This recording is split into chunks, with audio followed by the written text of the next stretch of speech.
जय हिंद दोस्तों। आज की इस वीडियो में हम बात करने वाले हैं आरपीएफ को एग्ज़ाम के बारे में। तो हम इसमें विस्तार से जानेंगे कि एग्ज़ाम की तैयारी किस प्रकार से करनी है, कौन सी बुक पढ़नी है, रीजनिंग के लिए कौन सी बुक बेस्ट रहती है, अर्थमेटिक के लिए कौन सी बुक बेस्ट रहती है और जीके जीएस के लिए कौन सी बुक बेस्ट रहती है और मैंने जो कौन सी बुक पढ़ी थी। इन सभी बातों का हम इस वीडियो में विस्तार से जानेंगे। तो एग्ज़ाम जो होता है इसका ऑनलाइन एग्ज़ाम होता है, सीबीटी कंप्यूटर बेस्ड टेस्ट। इसमें 3 सब्जेक्ट आते हैं, एसआई हो या कांस्टेबल, सभी में केवल 3 सब्जेक्ट आते हैं, आपका रीजनिंग, अर्थमेटिक और जीके जीएस।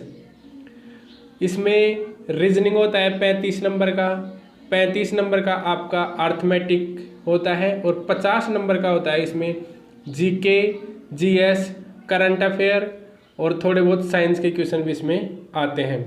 तो ये टोटल आपका 120 नंबर का एग्ज़ाम होता है, जिसमें आपको एग्ज़ाम में 90 मिनट का समय दिया जाता है। ये का सवाल ये रहता है कि सर आरपीएफ के एग्ज़ाम में इंग्लिश भी पूछी जाती है क्या? एग्ज़ाम में इंग्लिश नहीं पूछी जाती है।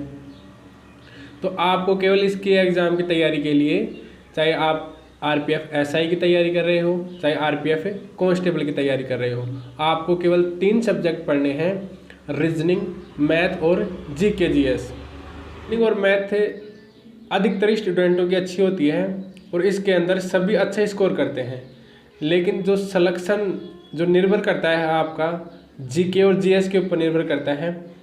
क्योंकि आप अगर अच्छे से तैयारी कर लेंगे रीजनिंग और मैथ की, तो इसमें रीजनिंग में 35 और मैथ में 35, तो इसमें टोटल 70 नंबर में से आप 70 का स्कोर आसानी से कर सकते हैं अगर आपने अच्छे से तैयारी की है, मन लगा के तैयारी की है। तो अब बात आती है जीके और जीएस की। तो इसके लिए बुक जो मैंने पढ़ी थी और जो अधिकतर एग्जाम में जिसमें क्वेश्चन पूछे जाते हैं, तो लूसेंट सामान्य ज्ञान की जो बुक आती है वो सबसे बेस्ट बुक है। जो ऑब्जेक्ट टाइप क्वेश्चन आते हैं उसमें आप टॉपिक वाइज उसके ऑब्जेक्ट जो भी उसके टॉपिक पे जो भी क्वेश्चन बनते हैं आप उनको पढ़िए, अच्छी तरह से समझिए।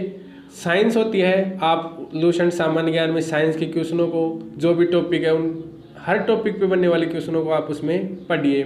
बात आती है करंट अफेयर की। तो करंट अफेयर के अंदर ऐसे नहीं है कि आप बुक उठा के ला रहे हैं और उनमें पढ़ने के लग रहे हैं, आप न्यूज़पेपर पढ़ते रहिए। या जो करंट में स्पोर्ट्स में क्या एक्टिविटी हो रही है, आपको 5 से 6 महीने एग्ज़ाम से 5 से 6 महीने पहले का करंट अफेयर पूछा जाता है, जिसमें आपको अधिकतर स्पोर्ट्स, अपने देश में स्पोर्ट्स में क्या एक्टिविटी हो रही है, राजनीति के अंदर क्या एक्टिविटी हो रही है, साइंस एंड टेक्नोलॉजी के अंदर क्या एक्टिविटी हो रही है, या जो हमारे देश में कौन सी नई घटना घट रही है, या किस क्षेत्र में क्या नया हो रहा है, इन सभी चीज़ों को आपको बस पता रहना चाहिए। क्योंकि डाउट ये रहता है कि सर आरपीएफ की जॉब है जो गवर्नमेंट जॉब है कि प्राइवेट जॉब है, क्योंकि कई ऐसे बोल रहे हैं कि सर रेल को तो प्राइवेट कर दिया गया।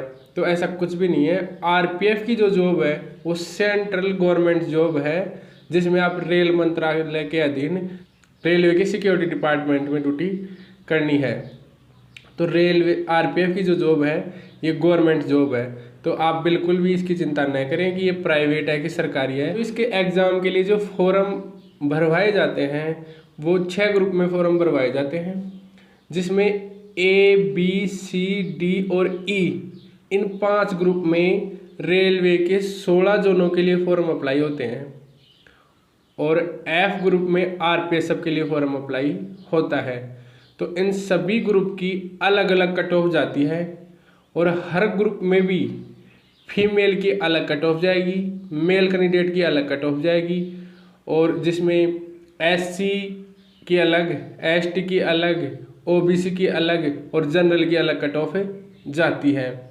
और इसमें एक्स सर्विस मैन भी भर्ती होते हैं जिनकी अलग कट ऑफ जाती है। अब कईयों का ये डाउट है कि सर मेरे स्टेट में ड्यूटी मिल जाएगी का?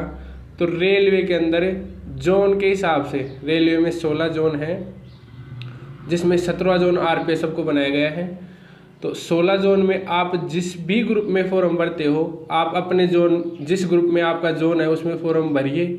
आप अच्छे नंबर लेके आते हैं तो आपको ज़्यादा चांस, जितने ज़्यादा आपके अच्छे नंबर आएंगे उतने ही ज़्यादा चांसेस रहते हैं कि आपको आपका होम डिवीज़न मिल जाए, होम जोन में आपकी ड्यूटी मिल जाए। तो ये स्टेट की जॉब नहीं है, या ऐसे नहीं है कि आपको राजस्थान में ड्यूटी दे दी या गुजरात में ड्यूटी दे दी, रेलवे में जोन के अनुसार, और जिस भी जोन में आप फॉर्म अप्लाई करेंगे आपको उसी जोन में ड्यूटी दी जाएगी। आप अपने होम जोन की कट ऑफ, जो भी कट ऑफ जाती है, अगर आप मेल या फीमेल या एक्स सर्विसमैन जिस भी आप कैटेगरी में आते हैं, आप अपनी कट ऑफ को पार करते हैं। आपके एग्ज़ाम में जितने अच्छे नंबर आएंगे उतने ही ज़्यादा चांस रहते हैं कि आपको आपके पास वाले रेलवे स्टेशन में आपकी ड्यूटी मिल जाती है। अगर हम रीजनिंग और मैथ की बुक की बात करें तो RS अग्रवाल का जो पब्लिकेशन आता है उसमें आप पढ़िए, उसमें जो टॉपिक हैं उन टॉपिक के बेसिक और उनसे जुड़े जो क्वेश्चन हैं उनको आप सोल्व कीजिए, और इनके क्या है, आप जैसे नोट्स बना लीजिए, किस क्वेश्चन में क्या ट्रिक काम कर रही है उसके हिसाब से आप खुद के अपने नोट्स तैयार कीजिए। अब पढ़ने का है जो, अगर आप ऑनलाइन क्लासें लेते हैं या आप ऑफलाइन किसी कोचिंग में पढ़ाई करते हैं, आप किसी भी तरीके से पढ़िए, लेकिन जो आप पढ़ रहे हैं वो आपके समझ में आना चाहिए और आप उसको समझ के पढ़िए।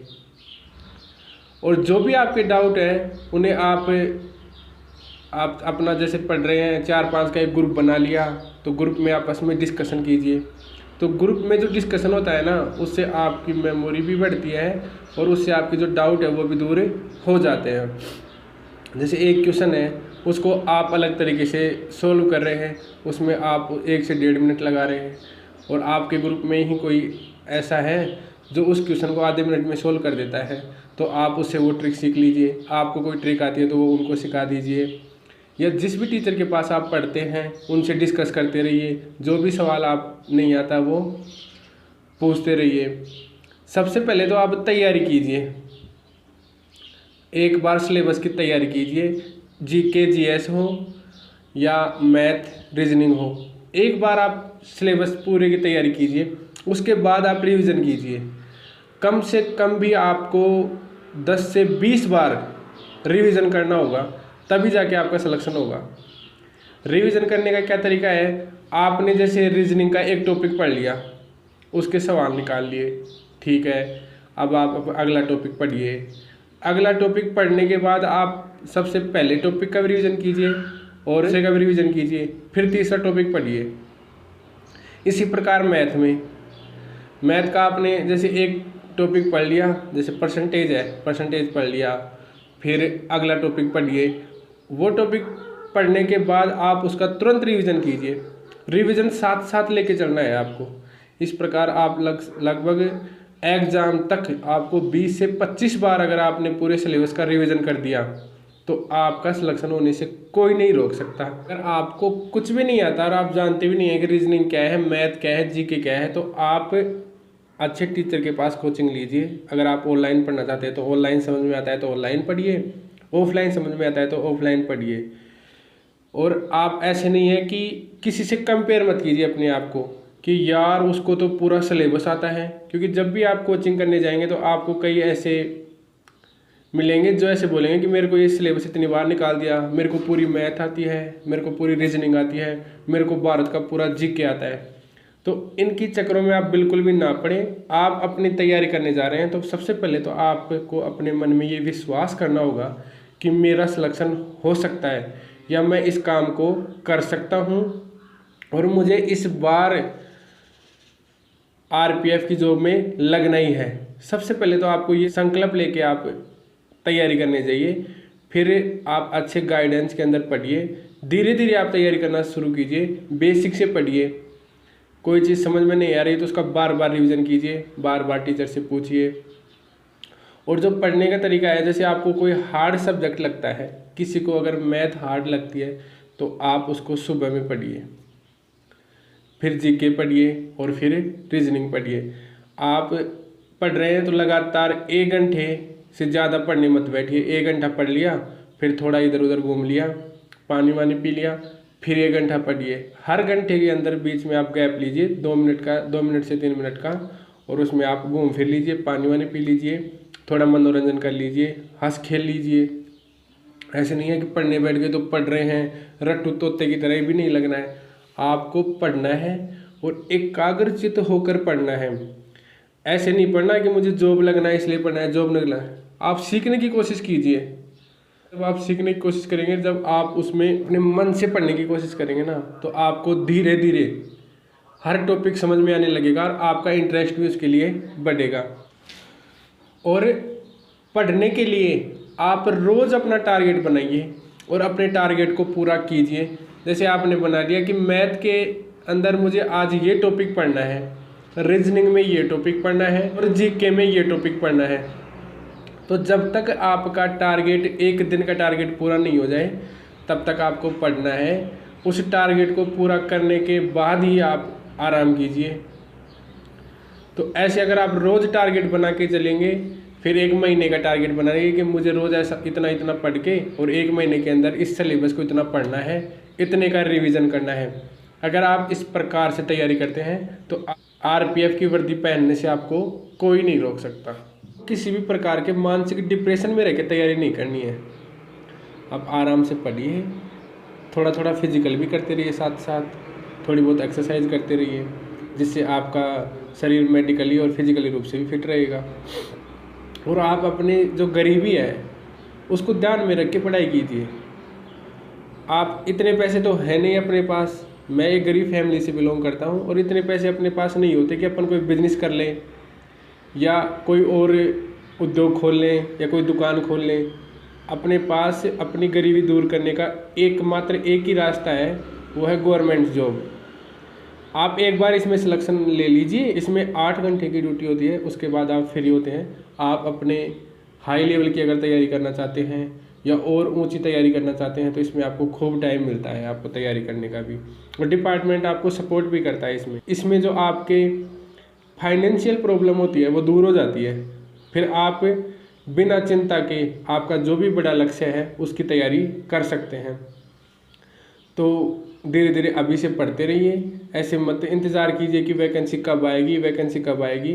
जल्द ही वैकेंसी का नोटिफिकेशन आने वाला है। आप तो बस अपनी तैयारी बरकरार रखिए कि जैसे ही वैकेंसी आती है आप फॉर्म अप्लाई कीजिए, एग्ज़ाम दीजिए, आपका सिलेक्शन पक्का है।